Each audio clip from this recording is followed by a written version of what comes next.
Welcome back friends, ये हमारी video number 22 class 12 computer science with Python series के लिए।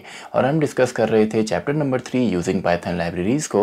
और इस चैप्टर की लास्ट वीडियो नंबर 2 में हमने डिस्कस किया था स्टैंडर्ड लाइब्रेरी फंक्शंस को, यानी कि ऐसे बिल्ट इन फंक्शन जिनको डायरेक्टली हम प्रोग्राम में यूज़ करते हैं।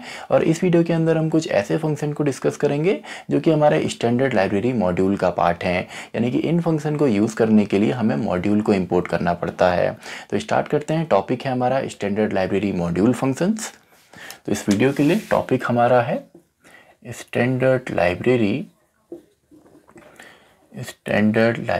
मॉड्यूल फंक्शंस, यानी कि ऐसे फंक्शन जिनके लिए हमें मॉड्यूल को इंपोर्ट करना पड़ता है। तो सबसे पहले हम यहाँ पे डिस्कस करते हैं मैथ मॉड्यूल को, यानी कि जिसके अंदर हमारे मैथमेटिकल फंक्शंस होंगे।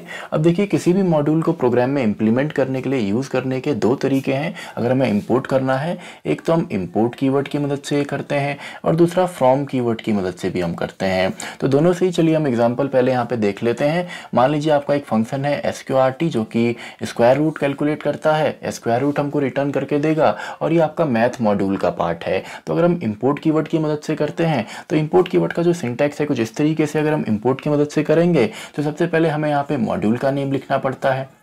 मॉड्यूल नेम हमारा आता है, देन डॉट के बाद हमारा यहाँ पे फंक्शन का नेम आता है, यानी कि module name then function name, then हम इसको यूज कर सकते हैं। तो एग्जांपल अगर हम देखें, फॉर एग्जांपल मैंने यहाँ पे किया इंपोर्ट मैथ। इसका मतलब क्या है, अब मैथ जो आपका मॉड्यूल है इसके अंदर जितने भी फंक्शन है उसको इस प्रोग्राम में हम यूज़ कर सकते हैं क्योंकि हमने इसको इंपोर्ट किया है। और ऐसे मल्टीपल जो हमारे मॉड्यूल हैं उनको आप इंपोर्ट कर सकते हैं। अभी तो केवल हमने इंपोर्ट मैथ किया, आप कॉमा के बाद यहाँ पे फॉर एग्जांपल हमारा रैंडम मॉड्यूल है या कोई और मॉड्यूल है जैसे URL lib मॉड्यूल है, उन सभी को आप इंपोर्ट कर सकते हैं कॉमा की मदद से। तो ये तो हमने ऑलरेडी डिस्कस किया था वैसे। तो इंपोर्ट मैथ मैंने किया, देन सिंपली अगर मैं डायरेक्टली प्रिंट इसको करता हूँ तो मैं यहाँ पे लिखूंगा मॉड्यूल का नेम डॉट हमारे फंक्शन का नेम SQRT, और मैंने कहा 4 का मुझे स्क्वायर रूट निकालना है। तो इसका आउटपुट मुझे यहाँ पे क्या मिलने वाला है, 2 यहाँ पे मिलेगा। 4 का स्क्वायर रूट 2 यहाँ पे होता है। तो ये तो तरीका है इंपोर्ट कीवर्ड की मदद से। अब अगर हम फ्रॉम कीवर्ड की मदद से करते हैं, यानी कि अगर मैं करता हूँ फ्रॉम, देन मेरा आता है यहाँ पे मॉड्यूल का नेम, यानी कि फ्रॉम मैथ इंपोर्ट, हमें इंपोर्ट करना है। सिंपली आप चाहें तो यहाँ पे इसी फंक्शन का नेम भी लिख सकते हैं, फॉर एग्जांपल SQRT आप लिख सकते हैं, देन कॉमा करके जितने फंक्शन आपको चाहिए। लेकिन अगर आप चाहते हैं सारे के सारे फंक्शन एक ही बार में इंपोर्ट हो जाएं तो सिंपली हम यहाँ पे स्टार यूज़ करते हैं। तो मैं यहाँ पे लिखता हूँ स्टार। अब यहाँ पे देखिए, एक फ़ायदा ये है कि यहाँ पे अब मुझे पूरा इसका नेम लिखने की ज़रूरत नहीं, यानी कि मॉड्यूल डॉट फंक्शन नेम लिखने की ज़रूरत नहीं है। डायरेक्टली मैं फंक्शन नेम भी यहाँ पे लिख सकता हूँ। यानी कि अगर मैं डायरेक्टली अब यहाँ पे प्रिंट करता हूँ आपका SQRT ऑफ 4, यानी कि स्क्वायर रूट ऑफ 4, तो इतने से भी मुझे यहाँ पे सेम रिजल्ट मिलने वाला है।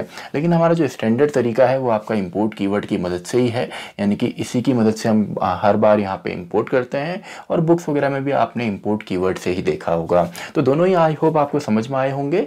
एक में सिंपली हम यहाँ पे मॉड्यूल का नेम नहीं लिखते और इंपोर्ट कीवर्ड में हमें लिखना पड़ता है। तो मैथमेटिकल और जो फंक्शन है उनको भी हम देख लेते हैं। तो एक तो हमारा ये है, इसके अलावा नेक्स्ट हमारा जो फंक्शन है वो है पावर फंक्शन, यानी कि मैथ डॉट पावर। तो हमने निकाला, फॉर एग्जांपल 2 पैरामीटर इसमें होते हैं, एक नंबर और उसकी पावर कितनी निकालनी है। फॉर एग्जांपल 2 की पावर 3 अगर हमें चाहिए तो 2 की पावर 3, इसका रिजल्ट हमें मिलेगा 2, देन 2 की पावर 3, यानी कि इसका आउटपुट हमें मिलने वाला है 8। अभी तो मैं डायरेक्टली प्रिंट कर रहा हूँ, आप चाहें तो किसी वेरिएबल में भी इसे स्टोर कर सकते हैं। फॉर एग्जाम्पल नेक्स्ट को हम एक वेरिएबल में स्टोर करते हैं। नेक्स्ट हमारा जो फंक्शन है वो है आपका फ्लोर फंक्शन, जो कि सिंपली हमारे किसी भी फ्रैक्शनल या फ्लोटिंग पॉइंट नंबर को फ्लोर पे लेकर के आता है, यानी कि केवल इंटीजर पार्ट रिटर्न करता है। फॉर एग्जांपल मैंने यहाँ पे लिख दिया 42.4, तो 42 में केवल इंटीजर पार्ट हमारा क्या है, 42 है। तो 42 हमारा किस में आ गया, ए में आ गया। एंड देन बाद में भी आप इसे प्रिंट कर सकते हैं या डायरेक्टली भी आप प्रिंट कर सकते हैं। ऐसे ही हमारा एक और इसमें फंक्शन है, तो इसको हम डायरेक्टली अब प्रिंट कर लेते हैं, मैथ डॉट सीलिंग। तो इनको हमने डिस्कस किया था शॉर्ट फॉर्म में। मान लीजिए 43.8 है। तो सीलिंग का मतलब क्या होता है, इसको ऊपर ले जाना। सीलिंग मतलब ऊपर, फ्लोर मतलब नीचे, यानी कि इसको हम सीलिंग पे ले जाएंगे डायरेक्टली। इसको ऊपर आप चला दीजिए। इसका जो अगला इंटीजर है वो क्या है, 42 के बाद 43 आता है। तो इसका आउटपुट सिंपली हमें 43 यहाँ पे मिलने वाला है, सॉरी 43 के बाद 44 हमको यहाँ पे मिलने वाला है। इसी तरीके से फ्लोर है, सीलिंग है, पावर है, आप फैब यहाँ पे यूज़ कर सकते हैं। मैथ डॉट फैब्स अगर आप यूज़ करना चाहें, ये मेनली हमको यहाँ पे पॉजिटिव नंबर देता है। फॉर एग्जांपल -8 अगर मैं यहाँ पे लिखता हूँ तो इसका आंसर हमें 8 यहाँ पे मिलने वाला है। और अगर आप पॉजिटिव नंबर लेते हैं तो वो तो आपको पॉजिटिव ही देगा, लेकिन नेगेटिव आप देते हैं तो पॉजिटिव देगा, यानी कि आपका पॉजिटिव में कन्वर्ट करता है किसी भी नंबर को। इसके अलावा आप यहाँ पे और मैथमेटिकल यूज़ कर सकते हैं, जैसे आपका साइन है, कॉस है या टेन है। फॉर एग्जांपल साइन मैंने यहाँ पे निकाला फॉर एग्जांपल 45 का, तो ये तो आपको आउटपुट में देखना है क्योंकि मुझे याद नहीं है इसका कितना होता है। साइन है, या आप इसके साथ यहाँ पे कॉस यूज़ कर सकते हैं। इसी तरीके से आप टेन यहाँ पे यूज़ कर सकते हैं। तो ये सब के सब आपकी वैल्यू जो है मैथमेटिकल फंक्शन में यूज़ करते हैं। अब यहाँ पे जो वैल्यू हम देते हैं ये रेडियंस में हमको देनी होती है, ये रेडियंस में हम यहाँ पे देते हैं। तो मेनली जब आप मैथमेटिकल यहाँ पे कोई एप्लीकेशन क्रिएट करते हैं तब आप बेसिकली इनको यूज़ करते हैं, लेकिन जो बेसिक हमारे हैं स्क्वायर रूट हो, पावर, फ्लोर, मैथ या फैब, ये हमारे बेसिक से ये हमारे हर प्रोग्राम में हम यूज़ कर सकते हैं। तो ये तो हमारा है मैथ मॉड्यूल। अब हम देखते हैं रैंडम मॉड्यूल। तो अगला जो हमारा यहाँ पे मॉड्यूल है, सेकेंड मॉड्यूल, ये है रैंडम मॉड्यूल, जो कि रैंडम नंबर जनरेट करने में हमें हेल्प करता है।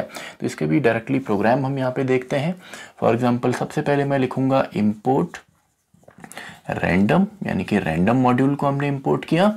देन सबसे पहले आपका फर्स्ट यहाँ पे जो है वो है आपका रैंडम डॉट रैंडम फंक्शन। तो रैंडम फंक्शन आपका सबसे सिंपल यहाँ पे फंक्शन है, और जो वैल्यू रिटर्न करेगा, कोई भी रैंडम वैल्यू रिटर्न करता है 0 या 0 से बड़ी और 1 से कम, यानी कि आपका फ्रैक्शनल या फ्लोटिंग पॉइंट नंबर यहाँ पे रिटर्न करता है। और ये वैल्यू जो रिटर्न करेगा ये आपकी हमेशा बड़ी होगी या इक्वल टू होगी 0 के, और ये हमेशा ही छोटी होती है 1 से। तो ये आपने ध्यान देना है।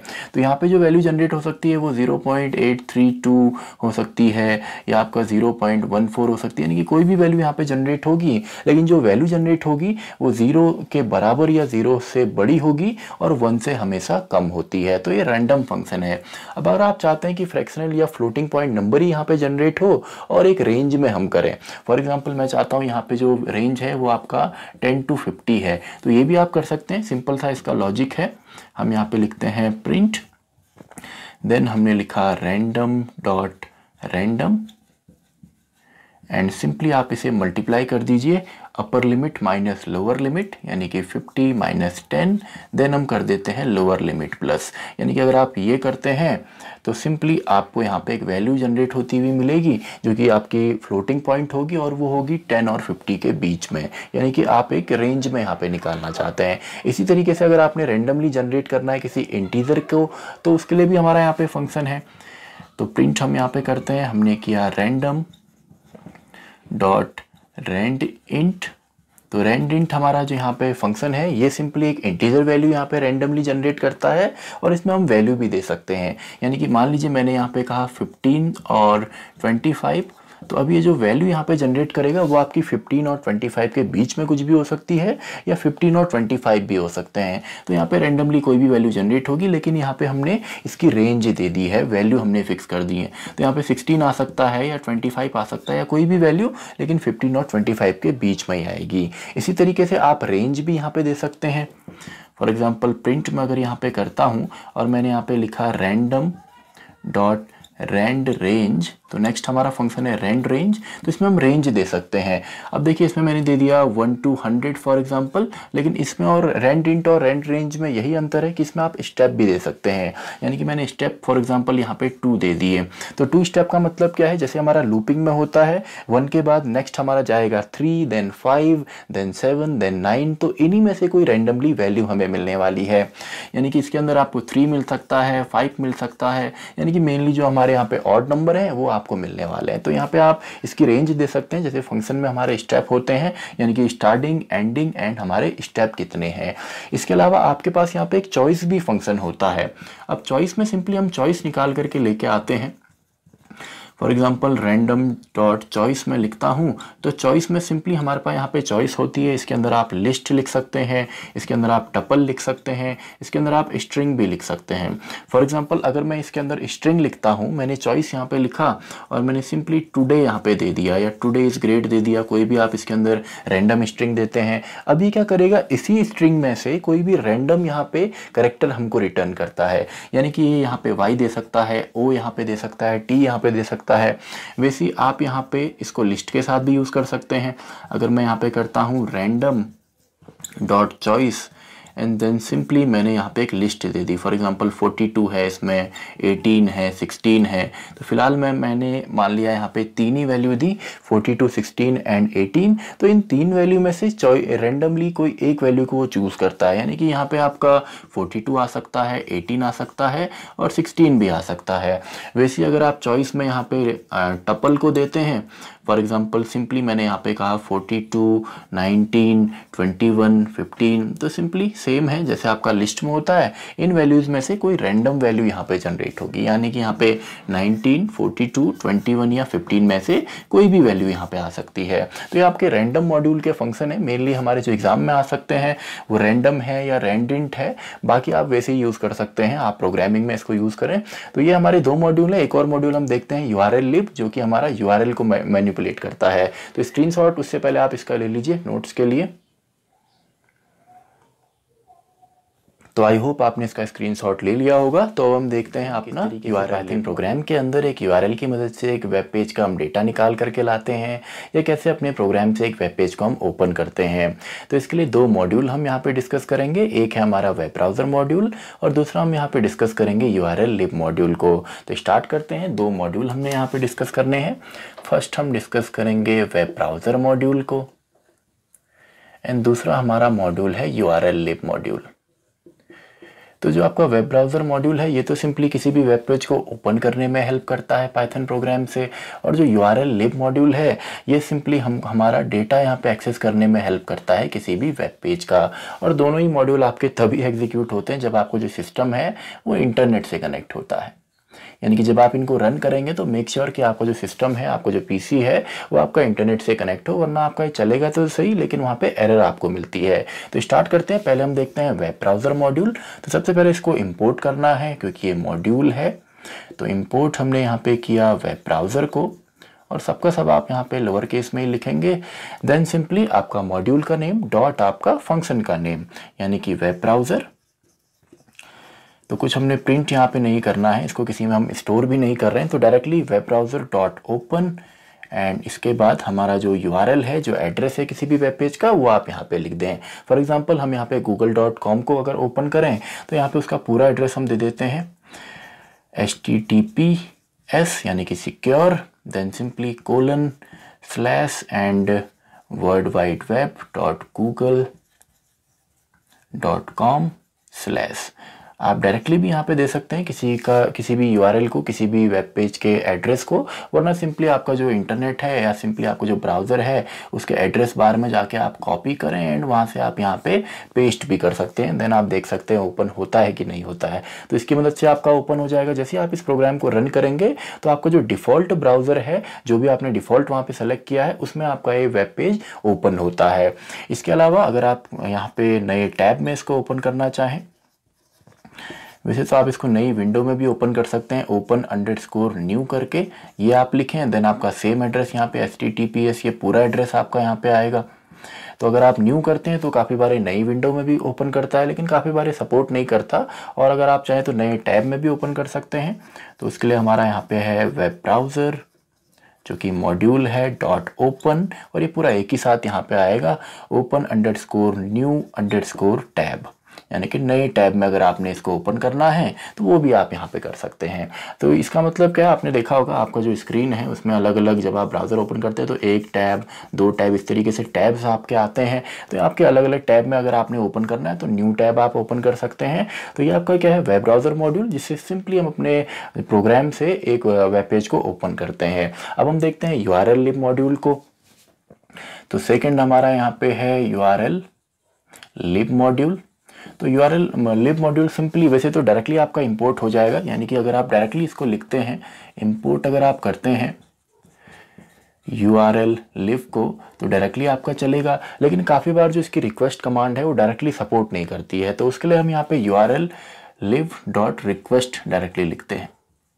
आप ट्राई कीजिए, आप डायरेक्टली इंपोर्ट URL lib लिखिए, अगर डायरेक्टली चलता है तो ठीक है, नहीं अगर चलता है तो den.request भी आपने यहाँ पे एडअप करना है। तो सबसे पहले हम यहाँ पे रिक्वेस्ट करेंगे, यानी कि एक HTTP रिक्वेस्ट हम करेंगे जिससे कि जो हमारा URL है उसका डेटा हमको मिलता है। देन उस डेटा की मदद से बाकी का जो डेटा है वो हम निकाल करके लाते हैं अपने पाइथन प्रोग्राम के अंदर। तो उस डेटा को सबसे पहले हम स्टोर करेंगे किसी वेरिएबल के अंदर।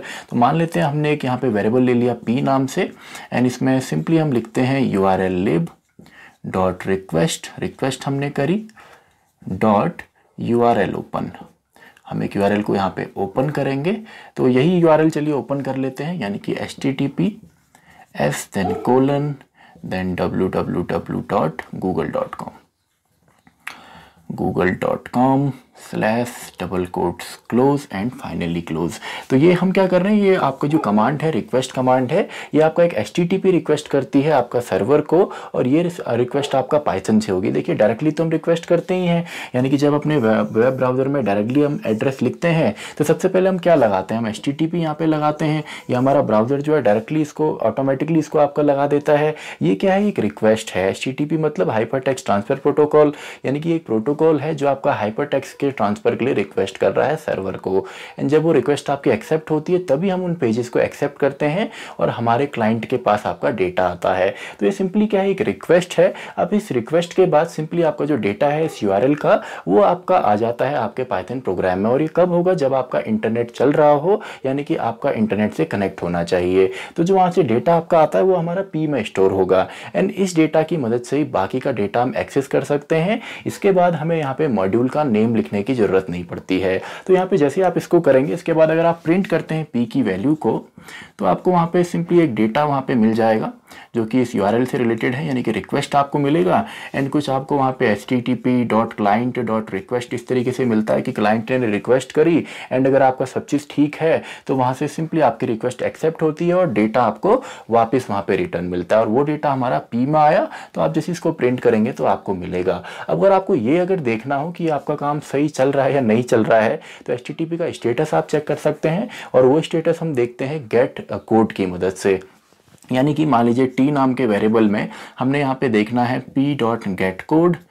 तो gate code simply HTTP status हमारा दिखाता है कि HTTP आपका काम कर रहा है नहीं कर रहा है, आपका जो कनेक्टिविटी हुई है कि नहीं हुई है। तो जैसे अगर आप T को यहाँ पे प्रिंट करेंगे, हमने यहाँ पे T को प्रिंट किया, तो अगर ये आपको यहाँ पे स्टेटस देता है 200, यानी कि इसका आउटपुट अगर आपके आउटपुट स्क्रीन पे 200 आता है, इसका मतलब है सब चीज़ ठीक है, सब चीज़ ओके है। लेकिन इसके अलावा अगर कोई और नंबर यहाँ पे आता है तो इसका मतलब ये कनेक्ट नहीं हो रहा है। तो आप यहाँ पे स्टेटस चेक कर सकते हैं गेट कोड की मदद से। अब देखिए डेटा हम यहाँ पे जो यूज़ कर रहे हैं वो आपका इस जो हमारा वेरिएबल है इसके अंदर है। हम यहाँ पे जो हमारा मॉड्यूल है इसका नेम यूज़ नहीं करते हैं, यानी कि डेटा हमारा आ गया। अब इसी डेटा की मदद से बाकी हम डेटा एक्सेस करते हैं। ऐसे ही अगर आपका जो वेब पेज है उसका आपने अगर सोर्स कोड देखना है, यानी कि उसकी कोडिंग जो होती है HTML के अंदर या आपका DHTML के अंदर, वो कोड अगर आपने देखना हो सोर्स कोड, तो वो भी आप देख सकते हैं। तो उसको हम एक वेरिएबल में स्टोर कर लेते हैं। फॉर एग्जाम्पल कोड नाम का ही हमने वेरिएबल लिया, और इसी डेटा की मदद से, यानी कि p. यहाँ पे रीड फंक्शन की मदद से, ये भी आपका लोअर केस में आएगा, आप उस वेब पेज का या इस URL का डेटा आप एक्सेस कर सकते हैं। यानी कि इसका सोर्स कोड यहाँ पे आता है। सोर्स कोड आप बोलें या HTML कोड आप बोल सकते हैं। तो देन जैसे ही आप इसको प्रिंट करते हैं, और ये कोड वैसे तो काफ़ी बड़ा यहाँ पे होने वाला है, जैसे आप इसको प्रिंट करेंगे तो स्क्वीज्ड फॉर्म में या आपका सॉर्टेड फॉर्म में आपके वहाँ पे जो आपका आउटपुट स्क्रीन है वहाँ पे आपको मिलता है। तो अगर आप उसको ओपन करते हैं तो आपको वहाँ पे HTML का सोर्स कोड मिलेगा। लोअर क्लासेस में आपने पढ़ा है, वहाँ पे टैग के फॉर्म में आपको डेटा मिलता है, HTML doc type, then HTML head title UTF, ये सारी चीज़ें आपको मिलती हैं। तो ये सिंपली क्या है, उसका सोर्स कोड है। वैसे अगर आपको मेटा डेटा देखना हो, यानी कि डेटा का भी जो डेटा है, यानी कि जो डेटा हमारे वेबसाइट पे स्टोर है वो किस तरीके से स्टोर है, उससे भी जो रिलेटेड डेटा है उसको मेटा डेटा कहा जाता है। Meta data simply data of data होता है। डेटा ऑफ डेटा, यानी कि डेटा का भी डेटा आपका मेटा डेटा होता है। तो ये तो वैसे हमारे काम का फिलहाल नहीं है, क्योंकि ये केवल अगर एग्जाम में आता भी है तो केवल ओपन करना या सिंपली ये फंक्शंस यहाँ पे पूछे जा सकते हैं। तो आपको अगर मेटा डेटा देखना हो तो उसको भी आप किसी वेरिएबल में स्टोर कर लीजिए। फॉर एग्जांपल मेटा नाम के वेरिएबल में ही हम स्टोर कर लेते हैं। तो यहाँ पे हम क्या लिखेंगे, पी डॉट, आप हेडर्स से ये काम कर सकते हैं, तो इससे आपका मेटा डेटा आएगा। या सिंपली, और मैं यहाँ पे लिख देता हूँ, आप इन्फो फंक्शन से भी ये काम कर सकते हैं। Meta equals to p dot info अगर आप करते हैं तो इससे भी आपको डेटा मिलेगा। तो जैसे आप यहाँ पे प्रिंट करते हैं तो आपको मेटा डेटा यहाँ पे मिल जाएगा। तो कुछ डेटा आपके स्क्रीन पे वहाँ पे दिखेगा, तो सिंपली उस यूआरएल का या उस वेब पेज का डेटा होता है, जो उसमें डेटा स्टोर है उसका भी डेटा है कि वो किस तरीके से स्टोर है, क्या उसमें स्टोर है। इसके अलावा अगर आपको यूआरएल चाहिए, यानी कि जो डेटा यहाँ पे आया इस डेटा का यूआरएल अगर आपको देखना हो, तो मान लीजिए हमने यहाँ पे यू नाम के वेरिएबल में हमने यहाँ पे कर दिया पी डॉट गेट यूआरएल, तो इससे आपको यूआरएल यहाँ पे मिलता है, यानी कि जो आपका एड्रेस है वो आपको मिलेगा। देन आप इस यूआरएल जो आपको मिला है इसकी मदद से भी आप ओपन कर सकते हैं। यानी कि इसके अलावा अगर आप इसके बाद लिखते हैं वेब ब्राउज़र डॉट ओपन, इसके अंदर यू अगर आप लिखते हैं तो ओपन आपका होगा, लेकिन इससे पहले आपने इंपोर्ट इसको करना पड़ेगा। यानी कि यहाँ पे आप इंपोर्ट कर देंगे वेब ब्राउज़र को। तो सिंपली ये हमारा डेटा यहाँ पे एक्सेस करने के लिए आप चाहें तो इसको यूज़ कर सकते हैं। और मेक श्योर जब आप इसको यूज़ कर रहे हैं तो आपका इंटरनेट आपके सिस्टम पे होना चाहिए। तो इसी के साथ हमारा ये टॉपिक भी पूरा होता है। आप चाहें तो स्क्रीनशॉट इसका ले सकते हैं नोट्स के लिए। तो आई होप आपने इसका स्क्रीनशॉट ले लिया होगा। तो इसी के साथ हमारी ये वीडियो भी खत्म होती है, वीडियो नंबर 22। मैं मिलता हूँ आपसे अगली वीडियो में, वीडियो नंबर 23।